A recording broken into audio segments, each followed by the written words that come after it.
Julian Sloan knew exactly how much one mistake could cost him. His job, his rent, and the tiny scrap of professional dignity he had spent 6 years earning.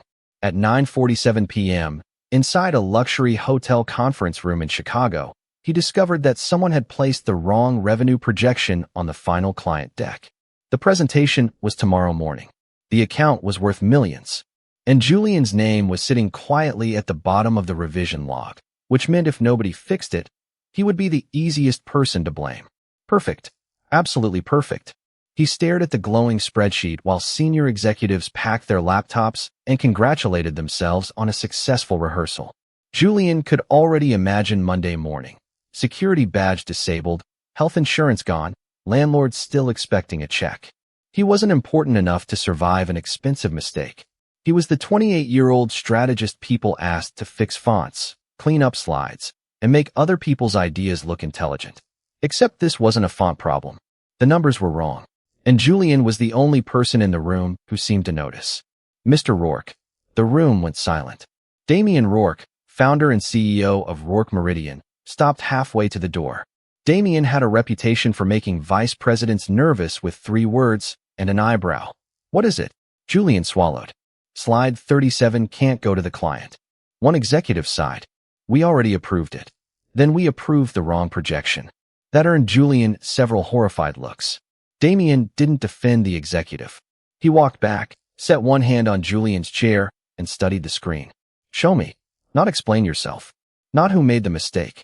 Show me. Julian pulled up the source data and walked him through it. 2 minutes later, Damien straightened. He's right. The room changed. Suddenly, everyone wanted to know Julian's name. Damien ignored them. Can you rebuild the argument without this projection? Yes. How long? Julian glanced at the clock. 40 minutes. Damien removed his suit jacket, placed it over a chair, and sat down beside him. Then you have 40. Julian blinked. You're staying? Damien opened the client notes. You're fixing my presentation. The least I can do is stay awake for it. It was the first time in 3 years that Julian could remember Damien Rourke speaking to him like he was more than another badge number. 43 minutes later, Julian finished. Damien read the revised pitch twice, then said quietly, "This is better than the original." 4 words. Ridiculous that 4 words could matter so much. By the time Julian reached the hotel elevators, exhaustion had hollowed him out. He wanted a shower, 6 hours of unconsciousness, and perhaps a new career involving absolutely no spreadsheets.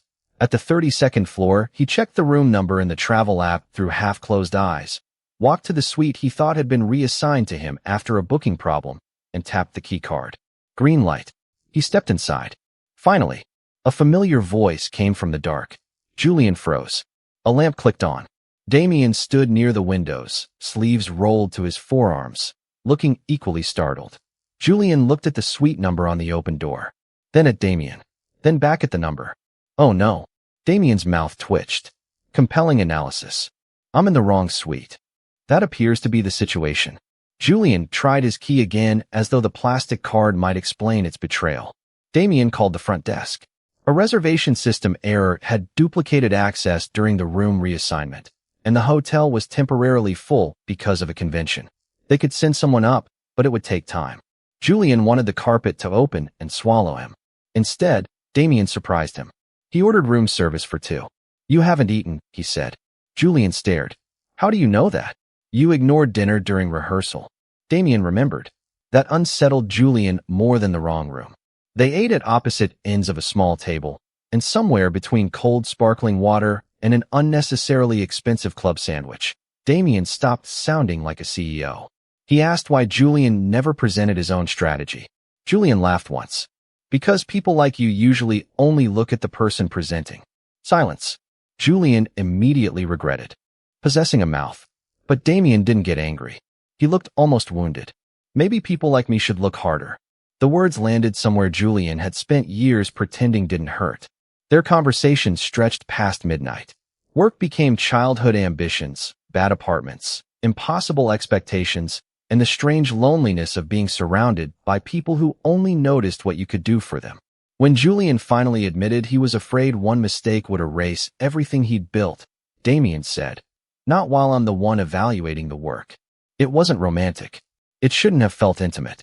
Yet for the first time that night, Julian felt safe. The hotel eventually offered another room, but by then Julian had fallen asleep on the enormous couch while waiting. When he woke, pale morning light was pouring through the windows. A blanket covered him. Damien was asleep several feet away on the other side of the suite, still dressed from the night before. Nothing inappropriate had happened.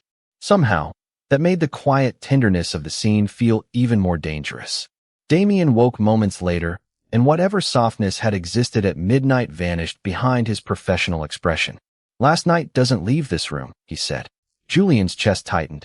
"Understood. Forget it happened." There it was.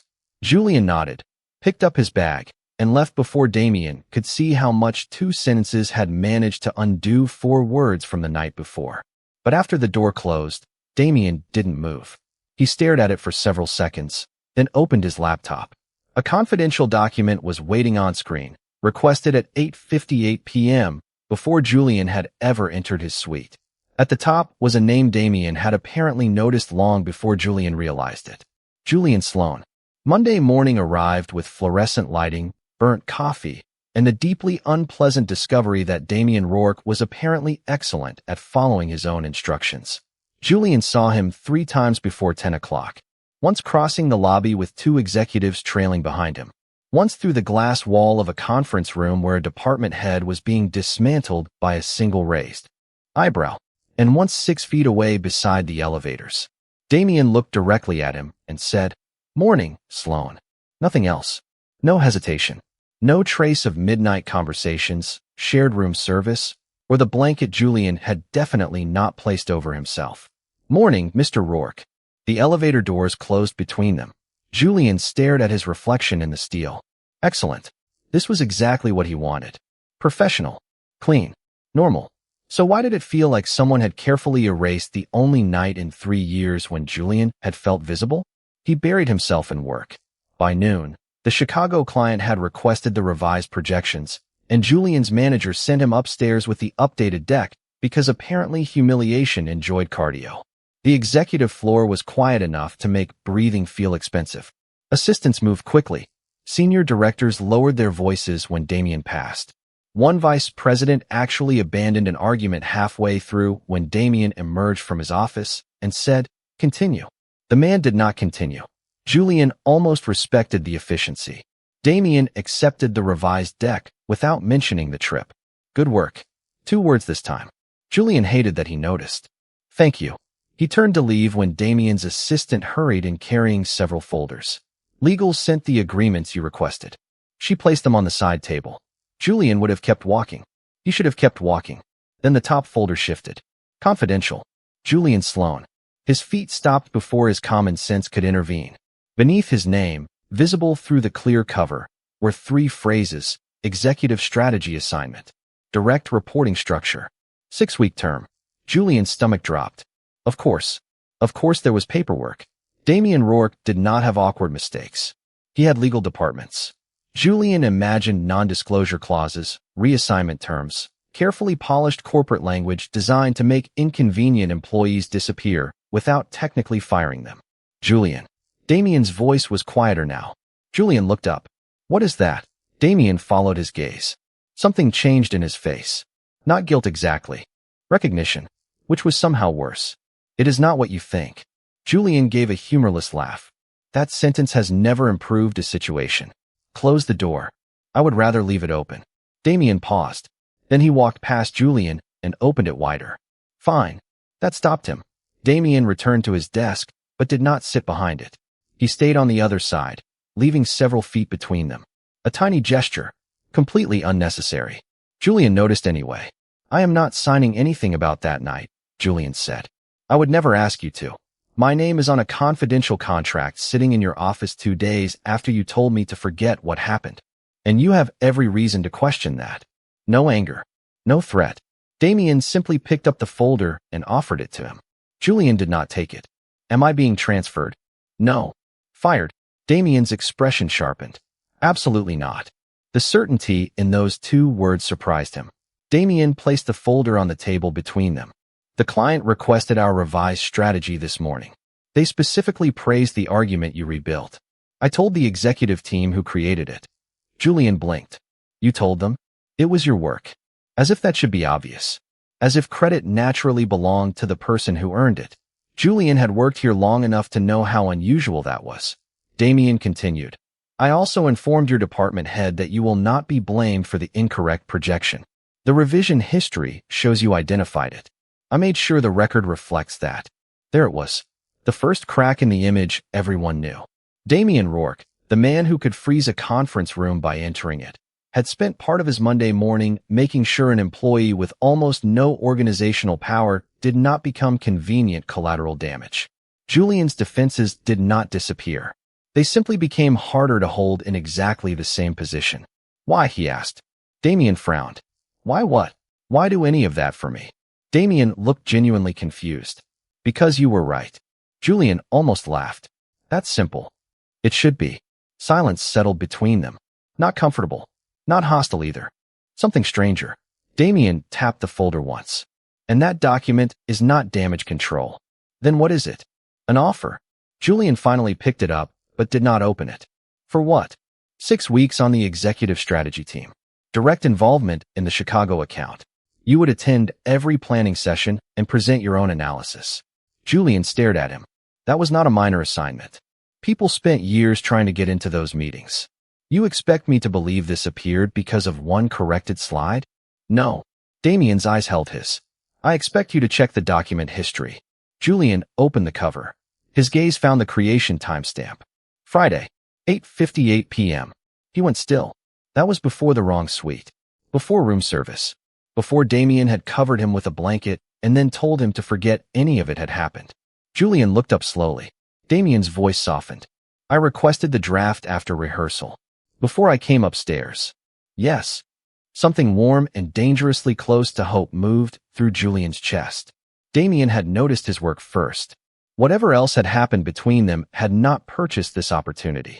You do not have to accept, Damien said. And if you do, I will add an independent reviewer to every performance decision involving you.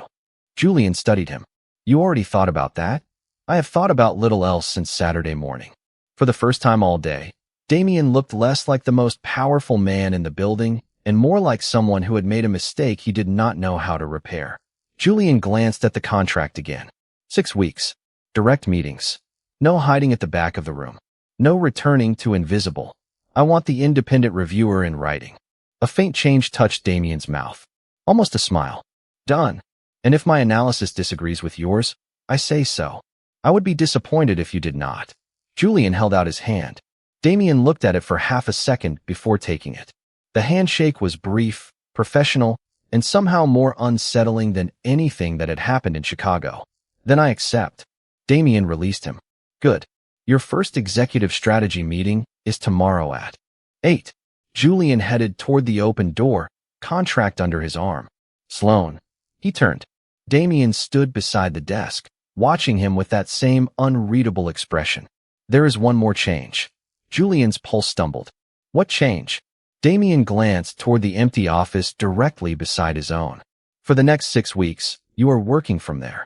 At 7:58 Tuesday morning, Julian stood inside the empty office beside Damien Rourke and wondered whether accepting the contract had been courageous or simply a sophisticated form of self-destruction.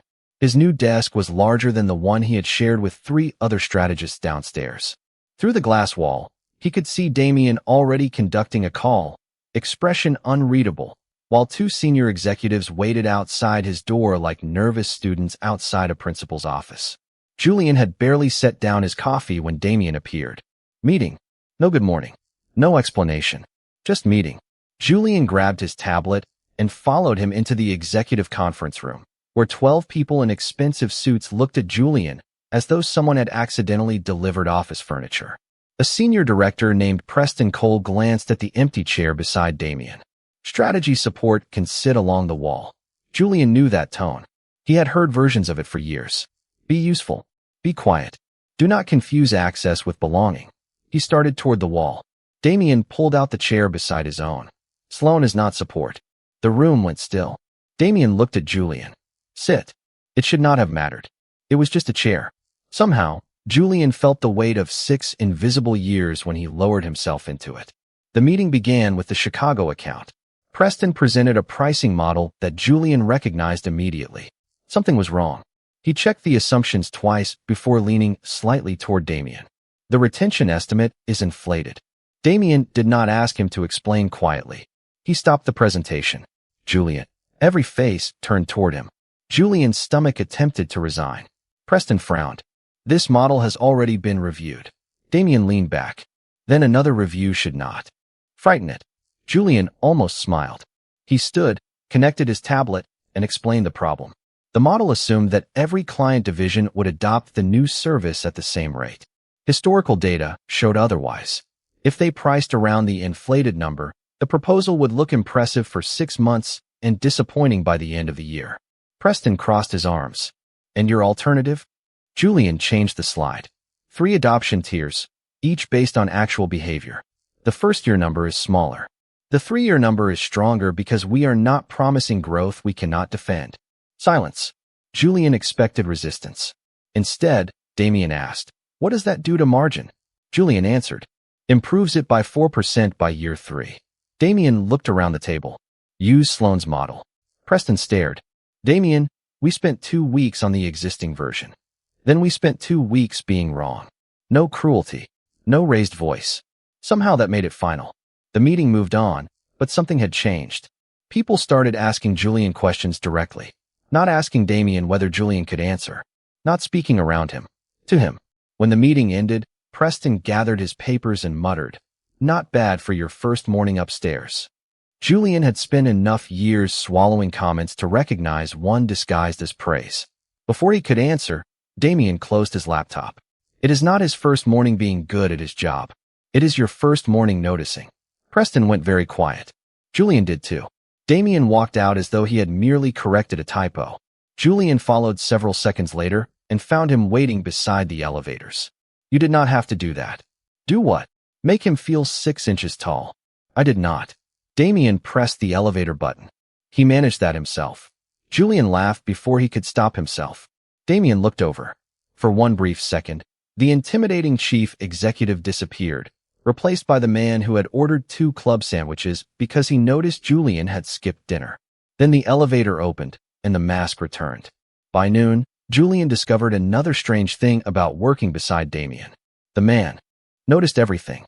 When Julian rubbed his hands together beneath the conference table, the temperature mysteriously rose 3 degrees 10 minutes later. When Julian skipped lunch to finish a forecast, a turkey sandwich appeared on his desk with no note. When he asked Damien's assistant who ordered it, she looked amused. Mr. Rourke. He orders lunch for everyone? She stared at him. No. That answer followed Julian around for the rest of the afternoon. Near 6, he entered Damien's office with updated projections and found Damien standing by the windows, speaking quietly on the phone. I understand what the board expects, Damien said. His voice was controlled, but his hand was turning a heavy silver ring around his finger. Julian had never seen him wear it before. No, I am not making that decision for their convenience. Damien noticed Julian and immediately lowered his hand. Tomorrow, he said into the phone, then ended the call. Julian pretended not to have noticed the ring. Damien pretended Julian was convincing. Updated forecast. Yes. Julian handed him the tablet. Damien studied it for less than a minute. You caught another assumption. I have an unhealthy relationship with spreadsheets. For once, I am grateful for someone's unhealthy relationship. Julian smiled. Damien did not, but his eyes softened. Present this tomorrow. Julian's smile disappeared. To the client? Yes. You normally lead those meetings. Tomorrow you will lead this section. Julian stared at him. Why? Damien set the tablet down. Because I can tell people your work matters. His gaze held Julian's. Or I can let them hear it from the person who created it. Something inside Julian shifted. Damien was not giving him protection instead of opportunity. He was giving him enough protection to reach the opportunity himself. All right, Julian said. I will do it. Damien nodded, but when Julian reached the door, he spoke again. Julian. It was the first time Damien had used his first name at the office. Julian turned. Damien seemed to realize it too. Neither mentioned it. 9 tomorrow morning, Damien said. Do not sit along the wall. Julian walked back into his new office with his pulse behaving strangely. A calendar notification appeared seconds later. Chicago Client Strategy Presentation. Presenter, Julian Sloan. And beneath it, Damien had added a single private note. They are listening now. By 9:15 Wednesday morning, Julian had survived 12 minutes of presenting to the Chicago client without forgetting his own name, dropping his tablet, or spontaneously moving to another country. He considered that progress. The conference room was packed with senior leadership, and Damien sat at the far end of the table, saying almost nothing. Julian had expected him to intervene. He did not. When the client challenged the adoption model, Damien simply looked at Julian as if the answer already belonged to him. So Julian gave it. He explained the data, defended the conservative first-year estimate, and showed how the revised structure protected long-term margin. When he finished, the client's chief financial officer nodded. That is the first version of this proposal, I actually believe. Julian felt something inside him unclench. Then Preston Cole spoke. Julian has certainly had unusual access to the project lately. The sentence sounded harmless. The room heard what lived underneath it. Julian's stomach tightened. Preston continued, smiling pleasantly. 6 weeks beside the chief executive is quite an opportunity for someone at his level. There it was. Not your work is wrong. You do not belong here. Julian opened his mouth, but Damien spoke first. His level. Preston shifted. I only mean the speed of the reassignment is unconventional. Damien remained perfectly calm. Then let us discuss why it happened. He turned the screen toward the room and opened the revision history. Julian recognized the files immediately. The pricing correction was Sloan's. The retention adjustment was Sloan's. The 3-tier adoption model you just heard was also Sloan's. Damien clicked to the original deck. And the projection that nearly reached the client incorrectly was not. Preston's expression changed. Damien did not humiliate him further. He did something worse for the argument. He returned control of the screen to Julian. If anyone wants to question the model, question the person who built it. His eyes met Julian's. He can answer for himself. It was not rescue. It was trust. Julian turned back to the client and finished the presentation. 20 minutes later, the chief financial officer approved the revised framework for final negotiation. People gathered their laptops. The client shook Julian's hand first. Preston left without looking at him. Julian remained beside the screen, adrenaline still buzzing beneath his skin. Damien approached. You were right. Julian exhaled. You have a strange habit of saying that like it costs you money. Most things I say cost somebody money. Julian laughed. Damien almost did. Almost. Then his gaze dropped to Julian's untouched coffee. You did not eat breakfast. Julian stared at him. We just secured a multi-million-dollar negotiation, and that is your concern? At this exact moment, yes. 10 minutes later, Julian found a breakfast sandwich and orange juice waiting in his office. No note. None required. The gesture should have felt small. Instead, it followed him around all day. Damien could dismantle an argument in front of 12 executives without raising his voice, yet apparently, he could not tolerate Julian missing a meal. By late afternoon, the victory had developed consequences. 2 people downstairs stopped talking when Julian entered the break room. Another congratulated him with a smile that felt slightly too curious. Then Julian heard his own name from around the corner. Nobody moves from presentation support to the executive floor overnight because of a spreadsheet. A second voice answered. He traveled with Rourke last weekend, did he not? Julian stopped. Heat climbed into his face. This was exactly what he had feared. His work had finally become visible, and somehow visibility had made it easier for people to invent another explanation for it. He quietly returned upstairs. Damien was leaving his office when he saw him. What happened? Nothing. Damien studied his face. You are bad at that word. Julian wanted to deflect. Instead, exhaustion won. People are talking. Damien's expression became still. About the reassignment. About why I got it. Damien understood immediately. His jaw tightened. Names. No.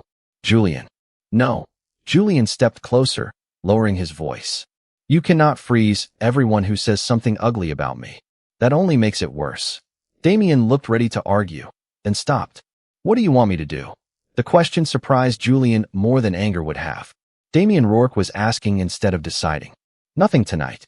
Damien nodded once. All right. He respected the answer. That mattered. Julian turned toward his office, then noticed Damien's hand. The silver ring from the previous evening was back, turning slowly around his finger. His phone lit up on the desk with a message preview before the screen went dark. Board dinner moved to Friday. Family representatives attending. Damien flipped the phone face down. Problem? Julian asked. An old one. For the first time, Damien looked tired rather than intimidating. Julian remembered the breakfast sandwich, the open office door, the way Damien had stepped aside that morning so Julian could defend his own work. Have you eaten? Damien blinked. What? Dinner? Not yet. Julian picked up his coat. Then come on. Damien stared at him as though employees did not normally issue instructions to chief executives. Where? There is a diner 3 blocks away where nobody cares about your quarterly projections. That sounds poorly managed. You will survive. A small smile finally broke through Damien's expression. Lead the way. They reached the elevator together, no contract between them, no audience, no reason Julian could explain for why the silence felt comfortable now. For the first time since Chicago, he did not feel like the only person carrying the consequences of whatever was growing between them. Then Damien's phone buzzed again. He read the message, and the smile vanished. Friday's board dinner, he said quietly. You have been added to the guest list. Julian stopped. Why? Damien looked at him, silver ring motionless beneath his thumb. Because apparently the board has started asking the same question everyone else is asking. Which question? Damien's eyes stayed on his. Why? You. Friday night. Julian learned that Damien Rourke's board dinners had less in common with dinner and more in common with being professionally interrogated while holding expensive glassware. The private dining room overlooked downtown Chicago from 40 floors up. 12 board members sat beneath warm brass lights, accompanied by attorneys, advisors, and 3 members of the Rourke family whose expressions explained exactly where Damien had learned to make silence intimidating. Julian recognized the silver ring immediately. Damien's uncle wore one. So did an older cousin across the table. Same heavy band. Same engraved crest. Damien had not worn his tonight. That felt deliberate. Mr. Sloan. Damien's uncle, Conrad Rourke, studied Julian over his wine glass. 6 years with the company, and suddenly you are presenting directly to our largest client. That is correct. Remarkable timing. Julian felt the accusation before anyone said it. Damien set down his water. Ask about his work, Conrad. His voice was quiet enough to chill the table. That is why he is here. Conrad smiled. I am asking about judgment. Yours, specifically. Damien did not react, but Julian saw his hand close beneath the table. The conversation moved to the Chicago account. Julian answered questions about pricing, retention, and long-term margin until the room finally stopped examining him like an unexplained expense. Then Conrad opened a folder. The temporary assignment concerns me. Julian glanced at Damien. Especially given the discretion clause your counsel initially requested. Julian went still. Discretion clause? Damien's face changed. Conrad. He does not know?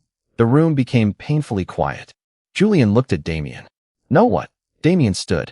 This discussion is over. No. Julian surprised himself with how steady the word sounded. Not if it concerns my contract. Conrad slid a page across the table.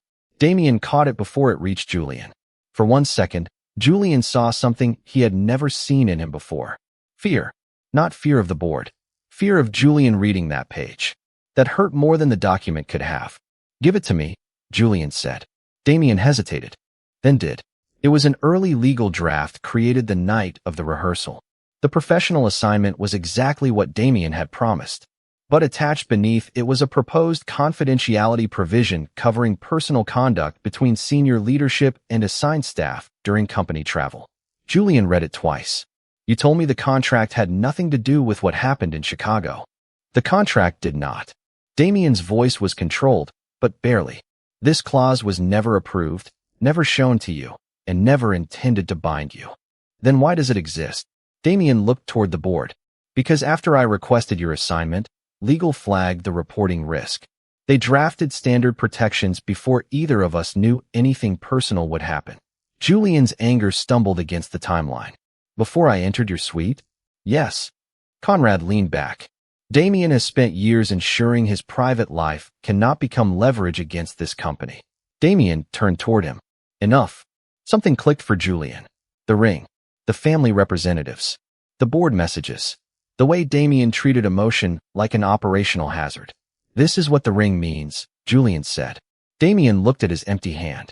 My family controls enough voting shares to remove me if the board believes my personal judgment threatens the company. And you never thought that mattered? I thought keeping it away from you protected you. Julian laughed once, but there was no humor in it. You keep deciding what protects me without telling me what I am being protected from. That landed. Damien had no answer. Julian continued, quieter now. You gave me evidence that my assignment existed before Chicago. You gave me an independent reviewer. You stood up for my work. I started believing that when you said something, I had the whole truth. You had the truth. I had the part you chose for me. Damien flinched. Barely. Julian saw it anyway. Conrad started to speak, but Damien turned on him with absolute calm. Julian's position is not under review. His work is not under review. If this board has concerns about my judgment, address them to me. Damien, Julian said. Damien, stopped. Do not protect me from this conversation. Silence. Damien slowly sat back down. It might have been the hardest thing Julian had ever watched him do. He surrendered control. Julian faced the board himself. My model increased projected 3-year margin by 4%. The client approved the framework because I could defend every assumption in it. If anyone believes I am here for another reason, ask me a question about the work. Nobody did. Julian should have felt victorious. Instead, he felt tired. After dinner, Damien followed him into the quiet hallway but kept several feet between them. Julian, why did you tell me to forget that night? Damien's expression finally broke. Because I wanted you, and I was terrified that wanting you meant I could no longer trust my own decisions about your career. Julian's anger softened, which somehow made everything worse. You could have told me that. I know. Why did you not? Damien looked toward the city lights. Because contracts make sense to me. Boards make sense. Risk makes sense.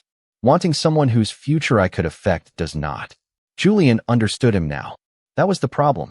He understood the fear behind the coldness, and he still felt betrayed by the silence. I need distance. Damien went very still. Then he nodded. No argument. No order. You will have it. Monday morning, Julian arrived to find his office beside Damien's empty. His belongings had been moved back downstairs at his own request, and the independent reviewer now handled every assignment. Damien had kept his promise perfectly. Julian sat at his old desk and discovered that getting exactly the distance he asked for felt nothing like relief. For 3 days, Damien Rourke gave Julian exactly what he had asked for, and Julian discovered that respect could hurt almost as much as betrayal. No surprise visits downstairs. No private messages. No breakfast appearing beside his keyboard. Every assignment came through the independent reviewer, professionally worded and painfully clean.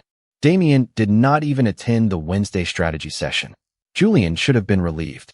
Instead, every time the elevator opened, some ridiculous. Part of him looked up. On Thursday evening, most of the office emptied early as a hard spring storm rolled across Chicago. Rain hammered the windows, turning the skyline into gray watercolor. Julian stayed to finish the client forecast. At 7:30, he received an email from Damien. No greeting. No personal comment. Just a forwarded message from the client praising Julian's revised model, with one sentence beneath it. This belongs in your performance record. Julian stared at those 6 words for an embarrassing amount of time. Damien was still protecting his career, but he was doing it without stepping across the boundary Julian had drawn. That mattered. At 8:15, Julian finally shut down his computer and found the lobby nearly empty. The rain outside was coming sideways. He opened his umbrella. A gust immediately turned it inside out. Excellent, Julian muttered, defeated by weather. Your strategic response needs work. Julian turned. Damien stood beneath the awning 10 feet away, holding a black umbrella. No driver. No assistant. Just Damien, his coat damp at the shoulders, looking more tired than Julian had ever seen him. Are you following me? Julian asked. I was leaving my own building. Suspiciously convenient. I can wait until you leave first if that makes it less alarming. Julian almost smiled. Almost. Damien glanced toward the rain. The trains are delayed. I can call you a car. I can call my own. I know. Damien did not reach for his phone. He had learned. Julian noticed that too. Thunder rolled somewhere over the lake. Damien rubbed his right hand with his left, and Julian saw the silver ring again. You wear that when your family calls. Damien looked down. Apparently, I am less mysterious than I believed. Only when you are nervous. I am never nervous. Julian raised an eyebrow. Damien sighed. That sounded more convincing in my head. The absurdity broke something loose between them. Julian laughed, softly at first, then for real. Damien smiled. Not the restrained, almost smile Julian had learned to collect like rare currency. A real one. They stood beneath the awning while rain filled the street with reflected lights. My father gave me this when I joined the company, Damien said, turning the ring once. He told me the family name was not something I owned. It was something I carried. Julian said nothing. Damien continued. I was 24. I thought responsibility meant never giving anyone a reason to question me. Eventually, that became never giving anyone enough of myself to hurt me. That sounds lonely. Damien looked toward the ring. It was efficient. That was not my question. A pause. Yes, Damien said. It was lonely. Julian's anger was still there, but now it had shape. Damien had not hidden things because Julian was unimportant. He had hidden them because Damien had spent 12 years confusing secrecy with safety. Understanding did not erase the damage. It simply made forgiveness imaginable. I am still angry, Julian said. You should be. And I still need the independent reviewer. You will keep one. Even if people start talking again. Damien's jaw tightened, but he nodded. Even then. Julian studied him. You really hate not fixing things yourself. More than I can adequately express. Good. Suffer a little. Damien gave him a wounded look so unexpectedly human that Julian laughed again. A car pulled beneath the awning. Damien opened the rear door, but did not gesture for Julian to enter. Mine, he said. You can take it if you want. I will get another. Julian looked at the rain, then at him. Or you could ride in your own car. Damien went still. Are you sure? That question mattered more than it should have. It is raining, Damien. I am not proposing marriage. I have attorneys trained to distinguish the two. They rode downtown together. No work. No contracts. Damien told Julian about being 29 and spending Thanksgiving alone in a hotel because a bored fight had made going home unbearable. Julian admitted he once lived for 4 months on instant noodles because he was too proud to ask his parents for help. Neither story fixed anything. Somehow both helped. When the car reached Julian's apartment, the rain had softened. Julian reached for the door. Thank you. Damien nodded. Good night, Julian. Julian hesitated. Have you eaten? Damien looked almost offended. You have become very intrusive. That means no. 10 minutes later, they were sitting in a 24-hour diner near Julian's building, sharing fries while Damien Rourke, feared by half the company, quietly removed the pickles from his burger with the concentration of a surgeon. Julian looked at him and realized there was no professional reason for either of them to be there. No client. No assignment. No obligation. Damien seemed to realize it at the same moment. Their eyes met across the table, and neither looked away quickly enough. Then Damien's phone lit up. He read the message, and every trace of warmth disappeared. What happened? Julian asked. Damien turned the screen toward him. An emergency board meeting had been scheduled for Monday morning. The agenda contained one item: review of executive judgment, reporting ethics, and Julian Sloan's assignment. Julian felt the old fear return. Damien did not reach for the phone or start issuing orders. He looked at Julian instead. This time, he said quietly, we decide what happens next together. Monday morning, Julian walked into the executive boardroom carrying the one thing he still believed nobody could take from him: his work. He had spent Sunday rebuilding every projection, documenting every revision, and attaching source data to every decision he had made on the Chicago account. If the board wanted to question his qualifications, fine. He could defend numbers. Numbers did not whisper in break rooms. Numbers did not care who had shared a hotel suite with whom. Damien was already seated when Julian entered. Dark suit. Silver ring. Expression unreadable. But his eyes found Julian immediately, and for one brief second the room disappeared. Damien gave the smallest nod. We decide together. Julian remembered the words. Then Conrad Rourke entered carrying a folder. Julian's stomach tightened. Before we discuss executive judgment, Conrad said, the board should understand precisely what kind of judgment we are reviewing. He distributed several pages. Julian looked down. His own name stared back at him. It was the abandoned confidentiality draft from Friday, except This copy had been arranged differently. The professional assignment page appeared first. Direct reporting to Damien. Increased compensation. Executive access. Immediately behind it came the personal conduct confidentiality provision. Without timestamps, revision notes, or legal's rejection mark, the documents looked like one agreement. Like Damien had offered Julian a promotion in exchange for silence. Conrad continued. We also have hotel access records showing Mr. Sloan entered Damien's suite during the business trip. A murmur moved around the table. Julian felt cold. That is not what happened. Perhaps, Conrad said. But appearances matter when an employee receives extraordinary advancement immediately afterward. Julian looked toward Damien. Damien was staring at the documents, perfectly still. Say something, Julian whispered. Damien looked up. Their eyes met, and Damien said nothing. The silence lasted only seconds. It felt much longer. Julian's chest tightened with an old, familiar humiliation. For 6 years, people had overlooked him. Then Damien had seen him. Now, when being seen mattered most, Julian suddenly felt invisible again. Conrad turned to the board. At minimum, the assignment should be terminated pending investigation. My work is documented, Julian said. His voice shook once, then steadied. Every model, every revision, every recommendation. Nobody is questioning whether you performed work, Conrad replied. We are questioning why you were given the opportunity. There it was. The cruelest version of the rumor. Julian had earned every result and still might never be allowed to own them. He looked at Damien again, still silent. Damien's hand rested beside the folder, thumb pressed hard against the silver ring. Julian recognized the gesture now. Fear, control, calculation. But understanding it did not make the silence hurt less. Did you know he had this? Julian asked. Damien finally spoke. No. Did you know these records could be used this way? A pause. I knew they existed. Julian swallowed. Another truth delivered too late. Conrad slid one final page onto the table. Then there is this. It was an internal message Damien had.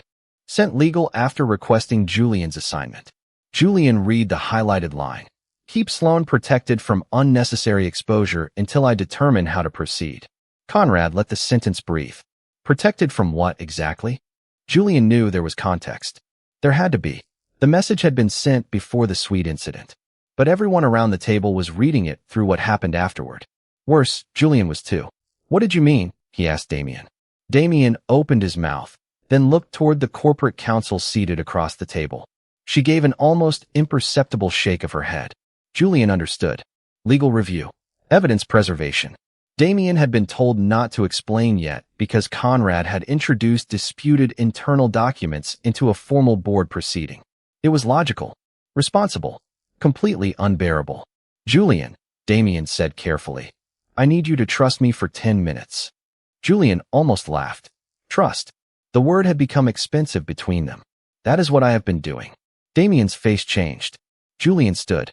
I am not going to sit here while people decide whether my career is something you gave me because I happened to walk into your life at the wrong time. Nobody is deciding that. They already are. Julian gathered his files. Conrad watched with the quiet satisfaction of someone whose argument was completing itself. Damien pushed back his chair. Julian. Corporate counsel touched Damien's sleeve and murmured something Julian could not hear. Damien stopped. That was the moment that broke him. Not Conrad. Not the documents. Damien stopping. Julian nodded once because if he tried to say anything else, his voice would betray him. I understand. Damien's expression went pale. No, you do not. Then you should have told me enough that I could. Julian walked out.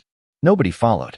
In the elevator, he stared at his reflection and remembered another set of closing doors. Another morning when Damien had told him to forget something that mattered.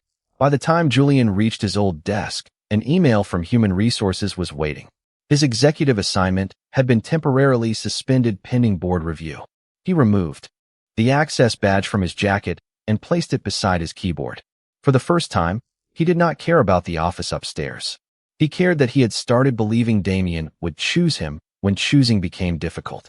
Upstairs, the boardroom door remained closed. Damien had not followed because corporate counsel had finally found what he had been waiting for. The original server logs, complete timestamps, and the unedited legal chain showing exactly who had rearranged the documents. Damien stared at Conrad across the table. Then he removed the silver Rourke ring from his hand and placed it quietly on top of the evidence. Julian had been staring at the suspended access notice for 11 minutes when every screen on the strategy floor flashed with the same message. All senior staff to the main conference hall. Mandatory attendance. His first instinct was not to go. He had spent enough of the morning being examined like evidence. Then his independent reviewer appeared beside his desk. You should see this. The conference hall was nearly full when Julian entered. Board members occupied the front row. Department heads lined the walls. Preston Cole stood near the back. Conrad Rourke sat beside corporate counsel, looking considerably less comfortable than he had an hour earlier. Damien stood alone at the front. No jacket, no presentation notes, and no silver ring. His eyes found Julian immediately. This time, he did not look away. This morning, Damien began. Documents were presented to the board suggesting that Julian Sloan received professional advancement in exchange for personal discretion. Whispers moved through the room. Julian remained by the door. That claim is false. Damien touched the screen behind him. A timeline appeared. At 8:58 p.m. on Friday, before Julian entered my hotel suite, I requested that legal draft a 6-week executive strategy assignment based on his performance during rehearsal. The original email appeared beside the timestamp. Then came Damien's note. Keep Sloan protected from unnecessary exposure until I determine how to proceed. Damien enlarged the full message. The sentence Conrad had displayed was only the final line. Above it sat the missing context. Julian had identified a multi-million-dollar projection error created outside his department, and Damien wanted his name withheld until the audit confirmed responsibility. The exposure I referred to was professional retaliation, Damien said, not personal conduct. Julian's throat tightened. Damien advanced the screen. The confidentiality language was generated automatically during legal's reporting risk review. Server records show it was created before the hotel incident, rejected the following morning, and never became part of Julian's agreement. Then 2 documents appeared side by side. The original files. Conrad's packet. Different page order. Missing timestamps. Missing rejection stamp. Audit logs show that Conrad Rourke's office exported these pages separately Friday evening and combined them into the packet presented this morning. The room became silent. Conrad stood. You are accusing me of misconduct based on formatting? No, Damien said. Based on server logs, document access records, and your assistant's written confirmation that you instructed her to remove the revision metadata. Corporate counsel placed a folder on the board chair's desk. Conrad's face lost its color. Damien did not celebrate. He simply turned toward the board. Conrad wanted evidence that my judgment had been compromised. Instead, he altered context to manufacture it. The board chair spoke quietly with counsel, then announced that Conrad would be removed from the ethics committee immediately and suspended from board activity pending formal review. It was not dramatic. It was worse for Conrad. His own evidence had become the evidence against him. Julian should have felt relieved. Instead, he watched Damien. There was still one truth nobody had addressed. Damien seemed to know it. There is something else, he said. He stepped away from the screen. Julian and I developed personal feelings during this assignment. The room changed again. Julian's heart stopped. That fact does not invalidate his work. It does create a conflict that I should have handled with greater transparency. Damien looked directly at the board chair. Effective. Immediately, I am permanently surrendering authority over Julian's compensation, promotion, performance review, and reporting structure. Those decisions will remain with the independent strategy committee. Julian stared at him. This was not protection through power. Damien was giving power away. If the board believes my failure to disclose the potential conflict requires review, review me. But Julian's career will not be collateral damage for my choices. Damien turned toward the room. And anyone who still believes he reached this floor because of me should look at the Chicago account. The screen changed again. Julian's models appeared. Every correction, every forecast, every client note. He found the error we missed. He rebuilt the strategy we approved incorrectly. He defended the model when senior people dismissed him. The client adopted his framework. Damien stepped away from the podium. I opened a door. Julian Sloan proved he belonged on the other side of it. Then Damien did the one thing Julian had never expected. He surrendered the room to him. Julian. Hundreds of eyes turned. The old Julian would have wanted to disappear. This Julian walked forward. He did not stand beside Damien. He stood at the podium himself. I did not ask Mr. Rourke to notice me, he said. His voice remained steady. But I spent 6 years making myself ready for the day someone did. He opened the final Chicago forecast. If anyone still has questions about whether I belong here, ask them. The chief financial officer raised a hand. I have one. Can you lead final negotiations Thursday? A nervous laugh moved through the room. Julian smiled. Yes. Then I think we are done. Applause began somewhere behind him. Small at first, then larger. Julian looked toward Damien. Damien was not applauding. He was simply watching him with an expression Julian finally understood. Pride. Not possession. Not obligation. Pride. Hours later, after Conrad had left and Julian's access was restored, he found Damien alone in the executive conference room. The silver family ring sat on the table between them. You gave up control over my career, Julian said. I should never have had that much. Control over someone I care about. Julian's breath caught, but Damien did not move closer. I am not asking you for anything tonight, Damien said. No contract. No decision. I only wanted you to have the truth before you chose what happens next. Julian looked at the man who had once tried to protect him through silence and had finally learned to protect him by telling the truth in front of everyone. The hurt was not magically gone. Trust did not repair itself in one morning. But Julian no longer felt abandoned. More importantly, he no longer felt rescued. He had defended his own work. Damien had defended his right to be judged by it. Julian picked up the silver ring and placed it gently in Damien's palm. Keep this. Damien looked at him. Why? Julian closed Damien's fingers around it. Because choosing me should not require becoming someone else. For several seconds, neither spoke. Then Julian stepped back. But if there is going to be an us, Damien, there is one last thing we need to do. Damien's eyes softened. Tell me. Julian glanced toward the confidential contract still locked inside Damien's office. We finish what started this. And this time, I get to choose the terms. 3 days later, Julian stood inside Damien's office with the confidential contract between them and a black pen in his hand. Months ago, the sight of his name on a document in this room would have made his stomach drop. Today, he felt strangely calm. The 6-week assignment had been formally replaced by a permanent senior strategy position reporting to the independent committee. His salary, evaluations, and promotions no longer passed through Damien. The Chicago client had requested Julian by name for final negotiations. For the first time in his career, he did not need anyone to explain why he belonged upstairs. Damien stood across the desk without touching the contract. Legal can archive it. Julian looked at him. That is your solution? My solution is to stop making decisions for you. You are learning. Painfully. Julian almost smiled. He opened the old agreement. The pages that had once seemed powerful now looked surprisingly ordinary. Paper. Ink.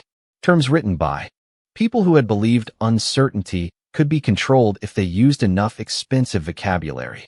Damien watched as Julian removed the final signature page. What are you doing? Choosing the terms. Julian wrote one sentence across the blank back page, then slid it across the desk. Damien read it.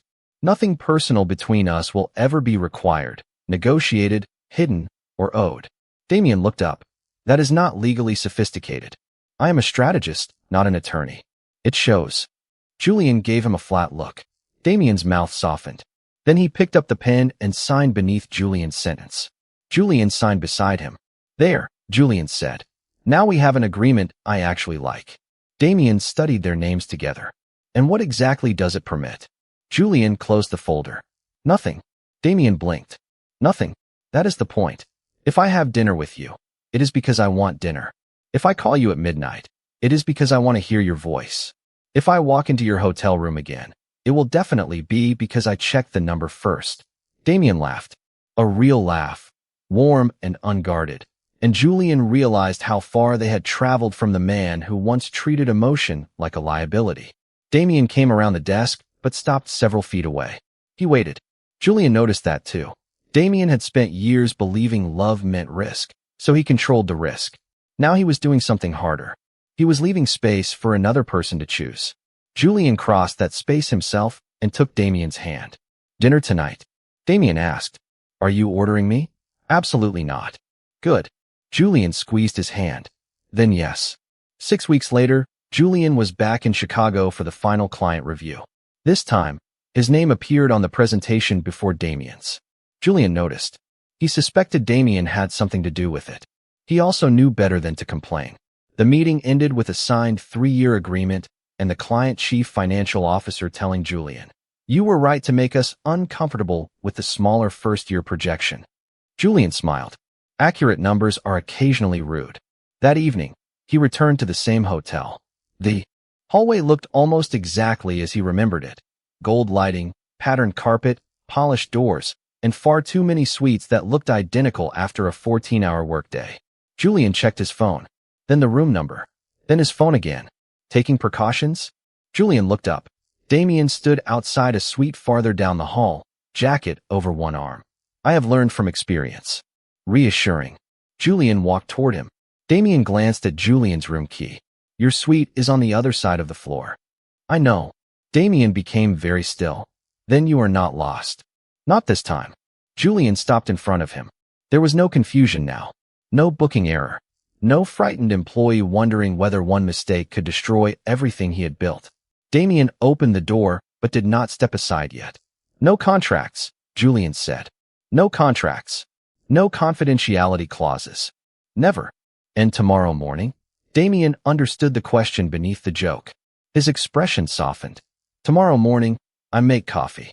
Julian raised an eyebrow. "That was not the question." "I know." Damien reached for his hand, then paused just before touching him. Julian closed the final inch himself. Damien's fingers settled around his. "Tomorrow morning," Damien said. "I remember everything." Julian stepped through the doorway beside him. Morning came quietly. Sunlight spilled across the windows just as it had that first weekend. But this time Julian did not wake wondering whether he had made a career-ending mistake. He sat near the window with coffee in one hand and the final client forecast on his tablet. Damien sat beside him, reading over his shoulder. "You found another error," Damien said. "Two, actually." "Of course you did." Julian looked at him. "Is that why you noticed me?" Damien shook his head. "That was why I started looking." His thumb brushed gently across Julian's knuckles. "I kept looking because it was you." Months earlier, Julian had believed survival meant becoming useful enough that people could not afford to overlook him. Now his work carried his own name. His future belonged to him, and the man beside him had learned that loving someone did not mean controlling where they stood. Julian looked through the bright hotel windows at the city waking below and smiled. The first time he crossed this threshold, he had entered the wrong room afraid of losing his life as he knew it. This time, Julian knew exactly where he was, exactly what he was worth, and exactly why he had chosen to stay.